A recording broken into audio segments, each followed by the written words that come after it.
tous, après Beyrouth, Istanbul ou encore Hong Kong, entre autres, la Chambre de développement économique de Monaco a organisé une mission au Kazakhstan, un pays 5 fois plus grand que la France.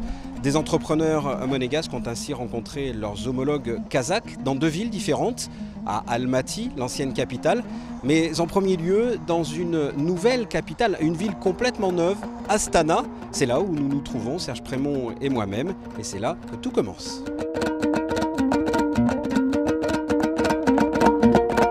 Astana, au nord, proche de la Russie. Il y a encore 15 ans, cette ville n'était qu'un gigantesque champ au milieu de la steppe. Aujourd'hui, des buildings plus grandioses les uns que les autres poussent comme des champignons. Astana se distingue par une architecture se voulant avant-gardiste, où se côtoient gratte-ciel et monuments modernes. Des quartiers entiers se construisent pour un projet global d'urbanisme qui devrait s'achever en 2030. Astana est la nouvelle capitale du Kazakhstan. Après le voyage officiel du souverain en novembre dernier, la Chambre de développement économique de Monaco a décidé d'y organiser une mission. Autre raison qui a poussé la CDE, le Kazakhstan, 5 fois plus grand que la France, est situé au cœur de l'Asie centrale et est en pleine expansion. Je pense que le Kazakhstan représente un marché de 17 millions d'habitants, mais a accès à en fait un autre marché de 170 millions d'habitants, puisque c'est le cœur de l'Eurasie. Et nous avons des entrepreneurs qui ont des profils très différents. Et tout ça fait que je pense qu'il y a des possibilités pour les entrepreneurs monégasques de travailler au Kazakhstan. Au Kazakhstan, pour établir des relations commerciales, il faut avant tout des relations amicales. Et ces relations ont été établies suite à la venue du prince Albert II en novembre dernier. Et maintenant que ces relations amicales sont posées, les liens commerciaux vont pouvoir se développer, particulièrement dans le domaine des technologies vertes. De plus, nous savons que Monaco a une grande expérience dans l'organisation des manifestations. Et justement, ce savoir-faire nous sera très utile pour l'organisation de l'exposition internationale de 2017 à Astana, dont le thème est l'énergie du futur. C'est un pays qui est plus qu'émergent, c'est un pays qui est en plein boom, qui a 2 grandes échéances qui ont été fixées par le président Nazarbayev. La première, c'est l'exposition de 2017. Et là, nos entreprises qui sont totalement dédiées à la protection de l'environnement et aux énergies renouvelables sont évidemment très intéressées à y participer. Et le deuxième, c'est une échéance de 2030 où le président Nazarbayev a souhaité que la ville donc politique Astana soit terminée comme l'a été Dubaï en pratiquement 15-20 ans.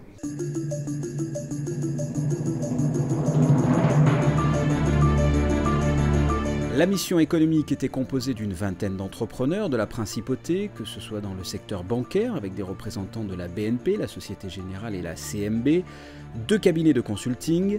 Le domaine juridique était également présent avec 2 cabinets de conseil en droit, un représentant dans l'énergie solaire avec Hydroconcept Solar, un exploitant de parcs aquatiques et télévoyage, le monde du luxe avec la manufacture de Monaco, le yachting et Monaco Boat Service, la restauration et le Stars & Bar Monte Carlo, sans oublier le domaine pétrolier avec le prestataire de services Norex et enfin le domaine culturel avec un représentant de la compagnie des Ballets de Monte Carlo. Tous avaient l'intention de développer leur business à l'international lors de ce voyage. Cette délégation était emmenée par Elisabeth Ritter-Moati, Johanna Laïc et Mathieu Bernardi. Ces 3 membres de la CDE ont été particulièrement soutenus sur place par l'ambassadeur de Monaco au Kazakhstan, son Excellence Evelyne Ginta, et le consul de Monaco au Kazakhstan, Kairat Orazbekov. Cette mission économique s'est déroulée du 10 au 14 juin. Une grande partie a été consacrée au B2B, des rendez-vous d'affaires entre les entrepreneurs monégasques et leurs homologues kazakhs. À l'image de Didier Lamblay des Ballets de Monte Carlo, les ballets qui, suite à ce rendez-vous, devraient se produire prochainement dans le tout nouvel et spectaculaire opéra d'Astana, un opéra d'une surface de 80 000 m². À vérifier, mais on n'a jamais apparemment construit un aussi grand opéra au monde. Ce serait quelque chose de merveilleux pour les danseurs de venir déjà visiter cette salle-là. Et c'est toujours intéressant, je trouve, pour les ballets, pour les danseurs, pour tout le monde, de tester un nouveau public et de voir comment ils sont sensibles au travail que nous faisons. Je pense qu'on a dans nos valises le répertoire qui sera tout à fait adapté à ce pays-là. Les distances entre Astana et l'Europe sont aussi à considérer, c'est pas simple, beaucoup de choses doivent être étudiées, mais je pense qu'on y arrivera avec succès et rapidement. L'opéra a été inauguré le 21 juin. La compagnie des ballets de Monte-Carlo sera probablement une des premières compagnies à s'y produire. A noter qu'à Astana, une délégation monégasque a été reçue par le ministre des Nouvelles Technologies et l'adjoint au maire.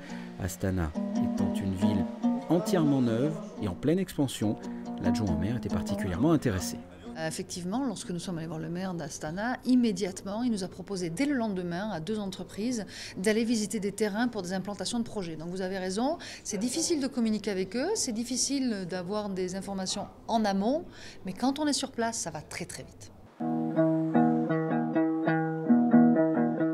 Après Astana, direction l'ancienne capitale située au sud du pays, 1 500 000 habitants, Almaty est aux portes de la chaîne montagneuse Tian Shan, à la frontière du Kirghizistan et proche de la Chine. Almaty signifie riche en pommes. Il semblerait que la naissance de ce fruit vienne à l'origine de cette région.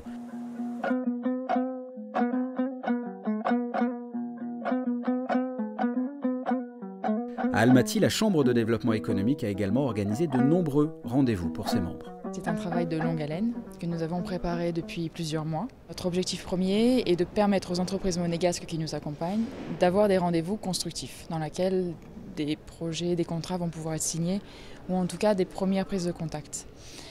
Notre rôle, c'est s'assurer de la mise en place, que tout soit coordonné et prêt quand les invités arrivent ainsi que nos entrepreneurs monégasques, connaître suffisamment bien nos entrepreneurs monégasques et leurs désirs pour que dès qu'une entreprise monégasque se présente, souvent avec un interprète, nous puissions tout de suite cibler le bon entrepreneur et puis organiser les rendez-vous.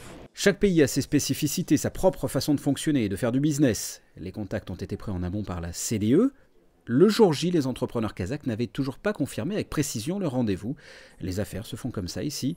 Au final, ils étaient bel et bien présents et nombreux. La première remarque, c'est qu'il y a des gens très professionnels au Kazakhstan avec lesquels on peut travailler de manière quand même assez normale dans un monde international. Ces rendez-vous ont été extrêmement intéressants pour nous parce que ça fait 2 années que nous sommes régulièrement au Kazakhstan et que nous avons des contacts qui sont en train de s'étoffer au fur et à mesure. Nous avons des projets également qui sont bien présents et nous voulions juste confirmer, grâce à la mission de la CDE, ces opportunités et notamment la capacité pour nous que d'avoir d'autres contacts qui viennent s'additionner à ceux que nous avions actuellement. Oui, ce pays a énormément de potentiel, un très grand potentiel, non seulement dans le pétrole, mais dans toutes les ressources minières, l'uranium et tous les métaux, bien sûr. Il y a un énorme potentiel, c'est évident. Mais les Kazakhs ont bien su le gérer, le gèrent bien, et je dirais que les places sont prises, les nouveaux arrivés, il faut vraiment se faufiler pour commencer à travailler. Voilà. Les rendez-vous sont très, très positifs, on a beaucoup de gens intéressés, presque trop, il va falloir qu'on fasse un petit peu le tri. Le premier bilan, c'est positif, parce qu'on peut mieux comprendre qu'est-ce que c'est la réalité d'un pays qui, oui, c'est un pays avec une croissance très importante, que c'est un pays pas très connu au niveau européen, mais très puissant au niveau de l'économie. Alors, on était curieux de regarder, de toucher avec la main la réalité ici.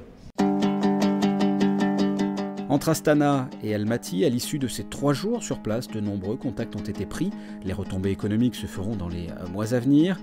Dans un futur proche, le président de la République du Kazakhstan, Nursultou Nazarbayev, devrait se rendre en principauté lors d'un voyage officiel, avec peut-être à ses côtés une délégation économique kazakh.